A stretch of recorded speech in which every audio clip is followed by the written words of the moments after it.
하나님이 주시는 말씀 에베소서 3장 14절에서 17절까지입니다.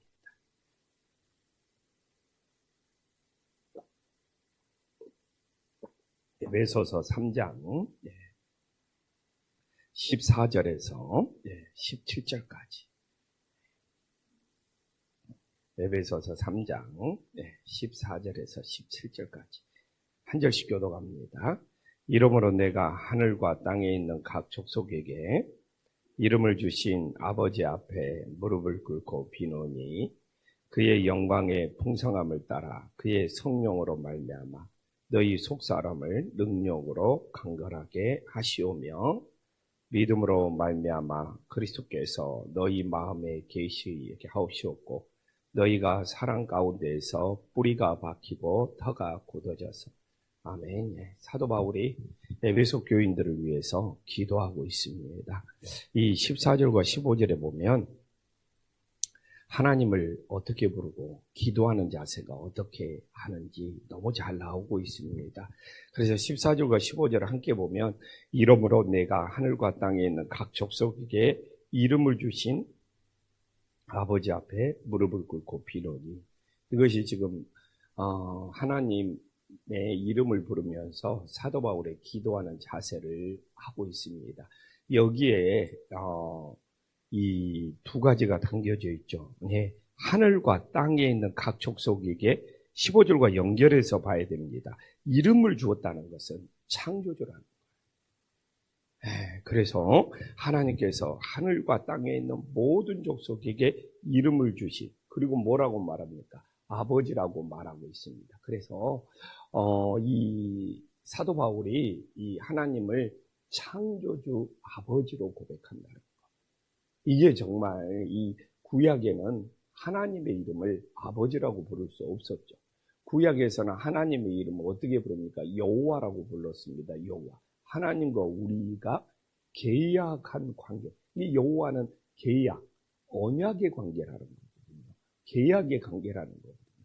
그러나 신약에 예수 그리스도가 오신 이후에 우리는 이 창조주를 하나님 아버지라고 부르면서 언약의 관계, 계약의 관계의 여호와가 아니라 이 하나님을 아버지라고 부른다는 것은 사랑의 관계가 되었다는 것을 우리들에게 보여주고 있습니다. 그래서 사랑의 관계라는 것을 앞으로 계속 강조하고 있는데 우리가 내일 보겠지만 18절에도 보지만 너희 모든 성도와 함께 지식에 넘치는 그리스도의 사랑을 알고 하면서 하나님과 우리 사이가 창조주 아버지, 하나님을 아버지라고 구별한다는 것이, 하나님을 아버지라고 부른다는 것이 무슨 차이가 있냐? 사랑의 관계라는 거예요. 근데 하나님의 사랑을 우리가 18절에 보면 내일 말씀이지만 오늘 봐도 괜찮아요. 지식에 넘친다는 건 뭡니까? 내 지식으로 계산할 수 없다는 거예요. 내 지식으로 하나님의 사랑을, 그리스도의 사랑을 다 이해할 수 없다는 거예요. 이게 사람의 지식으로 예수님의 사랑을 판단하고 예수님의 사랑을 계산하면 실패하고 넘어질 수밖에 없다는 거예요. 그렇게 지식에 넘쳐나는 것은 내 머리로는, 내 지식으로는 하나님의 사랑을 계산할 수가 없어요. 왜? 창조주 아버지가 더 좋은 사랑을 주시기 때문에. 그래서 오늘 다시 이제 오늘 본문으로 들어와서 14절, 15절을 보면서 정말 하늘과 땅에 있는 각 족속에게 이름을 준다는 거예요. 창조주 하나님만이, 창조주만이 할 수 있다는 거예요. 그러면서 그 이름을 주신 그 창조주를 하나님 아버지라고 부르면서 오늘 사도 바울은 어떻게 기도합니까? 무릎을 꿇고 빈다고 말하고 있습니다. 무릎을 꿇고. 왜냐하면 성경을 우리 성도님들이 잘 읽으면 바리새인들은, 당시 유대인들은 서서 기도했습니다. 유대인들은 지금도 서서 기도해요. 그러나 사도 바울은 유대인과 다르게 우리 기독교, 이게 유대교와 기독교의 기도의 좀 방법이 다릅니다. 유대인들은 서서 기도해요. 우리 기독교인들은 무릎 꿇고 기도합니다. 그럼 이슬람은 엎드립니다. 걔들은 또 엎드리더라고요. 엎드려. 얼굴이 땅에 닿도록 엎드리더라고요. 그러나 우리 기독교는 당시 유대인들이 서서 기도했습니다. 그래서 바리새인들도 서서 기도하고. 그리고 지금도 통곡 예배 가면 유대인들은 서서 기도하고 앉아서 그 구약의 경전을 읽고 있어요. 서서 통곡에 머리를 막 기대고 걔들은 기도하고 있어요. 그러나 사도 바울은 이 하나님 앞에 겸손과 복종의 의미로 무릎을 꿇고 기도하고 있음을 우리들에게 보여주고 있습니다. 지금은 시대가 바뀌어서 이렇게 앉아서 의자, 자신 문화라 이제는 뭐 앉아서 기도했는데 우리의 마음은 겸손히 무릎을 꿇고 기도할 수 있는 믿음의 자녀가 되기를 간절히 소망합니다. 오늘 이렇게 말씀 보니까 시골교회가 생각나요. 우리 시골교회 이런 의자가 없었습니다. 그냥 방석 깔고 이렇게 예배 드리다가 기도 시간에는 당연히 그냥 다 무릎 꿇고 기도했던 예전에 몇십 년 전에 시골교회가 생각나는데 마음만큼은 우리가 늘 무릎 꿇고 겸손히 하나님 앞에 간절히 기도할 수 있는 믿음의 자녀들이 될 수 있기를 간절히 소망합니다. 근데 사도 바울은 오늘 제일 강조한 것이 16절과 나오지만 17절도 나오지만 속사람이에요. 속사람. 이 속사람이 예수님으로 성령님으로 채워졌을 때 신앙은 흔들림 없이 든든한 신앙이 된다는 것을 강조하고 있어요. 그래서 16절에 보면 그의 영광의 풍성을 따라 그의 성령으로 말미암아 너희 속사람을 능력으로 강건하게 하옵시며. 그래서 우리 속사람이 정말 성령으로 말미암아 강건해질 수 있는 은혜의 역사가 있기를 간절히 소망합니다. 이 속사람이 강건해지는 것을 그냥 좀 이렇게 일반 사람들은 또 이렇게 하면서 내공이 강하다. 이 내공이 강하다는 표현을 쓰는데 우리는 그냥 이 일반 사람, 세상 사람들이 쓰는 이 내공의 표현보다는 오늘 이 속사람이 성령의 능력으로 강건해질 수 있는 은혜의 역사가 있기를 간절히 소망합니다. 그러면 속사람이 성령의 능력으로 강건해지는 것은 말 그대로 내가 내 이 속사람의 이 마음의 감정에 따라 이렇쿵 저렇쿵 하는 것이 아니라 성령의 지배를 받는 것, 성령의 다스림을 받는 것, 성령의 능력으로 인도함을 받는 것. 그래서 속사람이 이 강건해지는 것이 우리가 영적 싸움에서 승리할 수 있는 믿음의 역사가 있기를 간절히 소망합니다. 근데 저도 이렇게 목회를 하면 할수록 이 속사람이, 이 내공이라고 그러죠. 이 내공이, 세상 사람들은 내공이라고 말하지만 우리 예수님 믿는 사람이 이 속사람, 이 강가에 안 그러면 무너져. 안 그러면 못 견뎌. 안 그러면 못 버텨. 정말 교회는 사람 숫자만큼 정말 모든 일들이 일어난다고 봅니다. 정말 제가 겪어보지만 한두 사람을 상대하는 것이 아니고 수많은 사람의 문제, 수많은 사람의 고민들을 정말 만나면서 살아가기 때문에 이 내공이 약하면 무너질 수밖에 없어요. 내공이. 근데 저거가 말하지만 제가 인간적으로 내공이 강할 수 없어요. 그렇기 때문에 오늘 말씀처럼 우리 속사람이 성령으로 말미암아 우리 속사람이 능력으로 강건해. 성령의 능력으로 내 이 속사람이 강건해. 흔들리지 않고 좌로나 우로나 치우치지 않고 사람들의 말에 흔들리지 않고 오직 예수님을 바라보면서 중심 잡고 나아가지.